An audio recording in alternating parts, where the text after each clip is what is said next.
Iran में जारी मुजाहिरों के दरमियान 500 से ज्यादा लोगों को क्यों मारा गया? 10,000 से ज्यादा लोग क्यों गिरफ्तार किए गए हैं?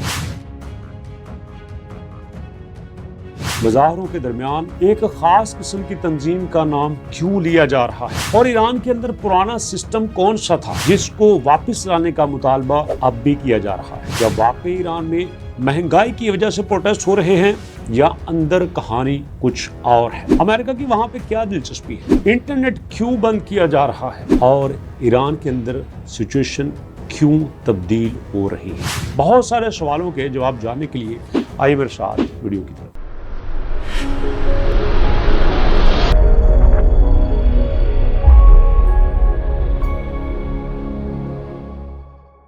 बिस्मिल्लाहिर्रहमानिर्रहीम, अस्सलाम वालेकुम। दोस्तों, ये आप सब जानते हैं कि ईरान के अंदर प्रोटेस्ट स्टार्ट होने की मेन वजह महंगाई थी। इसका अंदाजा आप इस बात से लगा लीजिए कि पाकिस्तान में डॉलर इस वक्त 285 के करीब है और यहाँ पे महंगाई को बड़ी शिद्दत से महसूस किया जा रहा है। लेकिन ईरान की करेंसी रियाल, जी हाँ, 14,90,000 रियाल के बराबर $1 हो रहा है। तो जरा सोचिए वहां पे महंगाई की क्या सिचुएशन होगी। इस महंगाई से सबसे ज्यादा मुतासर ताजर तबका था और इस ताजर तबके ने अपने हक लेने के लिए थोड़ा सा प्रोटेस्ट क्या किया, इसमें बाकी लोग भी शामिल होते गए। स्टूडेंट, असातिज़ा, मजदूर, हर तरह के लोग यहाँ पे शामिल हो गए और ये प्रोटेस्ट जो महंगाई के खिलाफ था, मईशत की जंग के खिलाफ था, अब एकदम से निजाम को बदलने की आवाजें लगा रहा है। आपने कई तस्वीरों में देखा होगा कि कई लड़कियां ईरान के सुप्रीम लीडर आयतुल्लाह अली खामनाई की तस्वीर को आग लगा के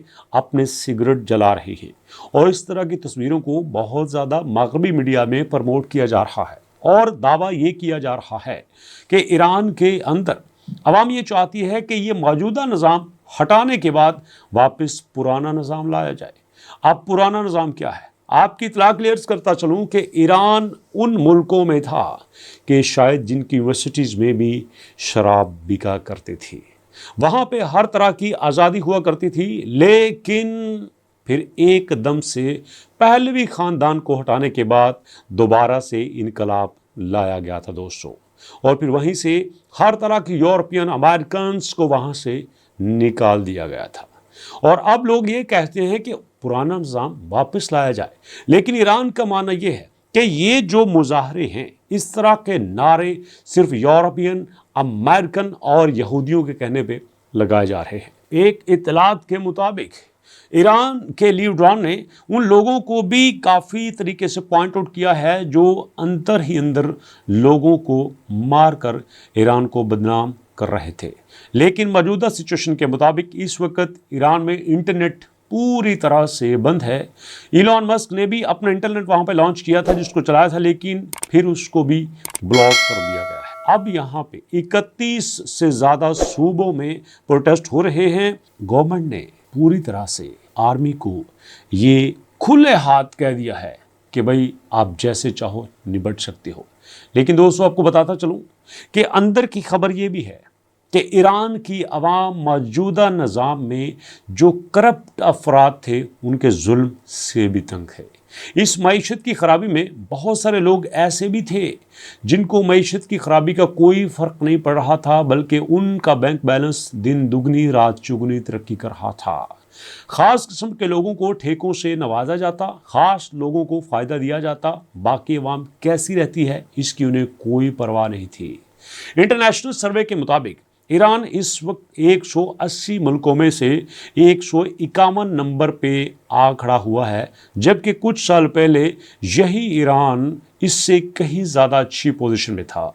अब सिर्फ ईरान से 30 मुल्क ऐसे हैं जो कि करप्शन में ज़्यादा हैं, बाकी इस कदर करप्शन अपने टॉप लेवल पे जा चुकी है कि आम आदमी ये समझ बैठा है कि अब उसकी किसी जगह पे नहीं सुनी जा रही। और शायद अमेरिका या बाकी कंट्रीज इसी मौके की तलाश में थे कि कब यहाँ पे एंट्री मारी जाए, और इसी बात को लेकर अमेरिका ने कहा है कि हो सकता है कि हमें ईरान पे हमला करना पड़ जाए।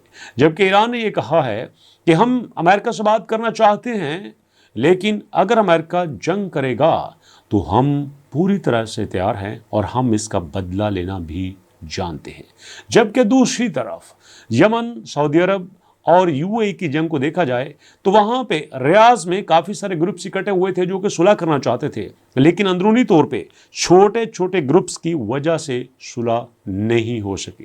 اب دیکھنا یہ ہے کہ یہ جو اس وقت خطے میں جنگی صورتحال بنی ہوئی ہے، یہ اونٹ کس کروٹ پھیلتا ہے۔ جبکہ ٹرمپ جی نے ایک اور دھمکی دی ہے کہ جو ملک بھی ایران کے ساتھ ٹریڈ کرے گا اس کے اوپر 25% ٹیکس زیادہ لگایا جائے گا۔ اس کا مطلب یہ ہے کہ جو بھی چیز خریدی جائے گی وہ پہلے سے زیادہ مہنگی قیمت پہ ہوگی۔ جی ہاں دوستو، صورتحال دن بدن مخدوش ہوتی جا رہی ہے، لیکن آنے والی سچویشن کیسی ہوگی اس کے لیے تھوڑا سا ویٹ کرنا پڑے گا۔ تو جناب ملتے ہیں نیکسٹ ویڈیو میں، تب تک کے لیے اللہ کی امان۔